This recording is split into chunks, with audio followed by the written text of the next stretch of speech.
নমস্কার বন্ধুরা, আজকে আমি আপনাদের সঙ্গে একটা হেলদি পনির রোলের রেসিপি শেয়ার করব। তো চলুন রেসিপিটা শুরু করা যাক।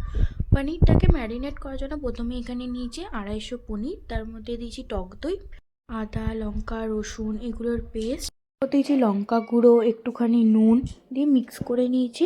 তারপর সর্ষের তেলের মধ্যে 1 চামচের মতো ধনে গুঁড়ো দিয়ে মিক্স করে দিয়ে দিয়েছি পনিরের মধ্যে। তারপর দিচ্ছি একটু লেবুর রস দিয়ে আবারও ভালো করে মিক্স করে রেখে দেবো 5 থেকে 10 মিনিট ফ্রিজের মধ্যে। তারপর এখানে 3 রকমের সবজি নিয়েছি, পেঁয়াজ, ক্যাপসিকাম আর গাজর। এই সবজিগুলোকে একটু সতে করে নেব হালকা করে। সব সবজিগুলো ভাজা হয়ে গেলে দিয়ে দেবো কড়াইতে আরেকটু কিছু পরিমাণ তেল। তারপর দিয়ে দেবো পনিরটাকে খুব ভালো করে ফ্রাই করে নেব যতক্ষণ ওর মধ্যে যে জলটা আছে এক্সট্রা ওটা শুকিয়ে যাচ্ছে না। শুকিয়ে যাওয়ার পরে আমাদের পনিরের স্টাফিং রেডি। আমি ময়দা মেখে নিয়েছিলাম, তার ওখান থেকে একটু লেচি কেটে রুটি বানিয়ে নেব। রুটিটা যখন হয়ে যাবে তার মধ্যে একটুখানি সাদা তেল দিয়ে পরোটার মতো ফ্রাই করে নেব। সব পরোটাগুলো রেডি হয়ে গেলে এবার রোল বানাবো।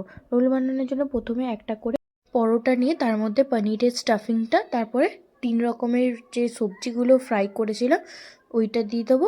ওপর থেকে একটু সস, একটু চাট মশলা, একটু ম্যাগি মশলা, একটু সামান্য পরিমাণ নুন, লেবুর রস আর লঙ্কা। ঝালটা তোমরা নিজেদের কতটা কি ঝাল খাও সেই বুঝে দিও। আমি এখানে একটু কম দিয়েছিলাম কারণ ঝাল অত খাই না, সেই জন্য। এখানে আমি 3টে সস মিক্স করে নিয়েছিলাম, red chilli sauce, green chilli sauce আর টমেটো সস দিয়ে ওটাও আমি দিয়ে দিয়েছি। এবার পেপার দিয়ে মুড়ে নিলে আমাদের রেডি রোল। তো আজকের ভিডিওটা এতটুকুনি। আশা করি ভিডিওটা ভালো লেগেছে। ভালো লাগলে লাইক কমেন্ট শেয়ার সাবস্ক্রাইব করতে ভুলো না।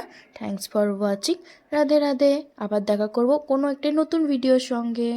Thank you.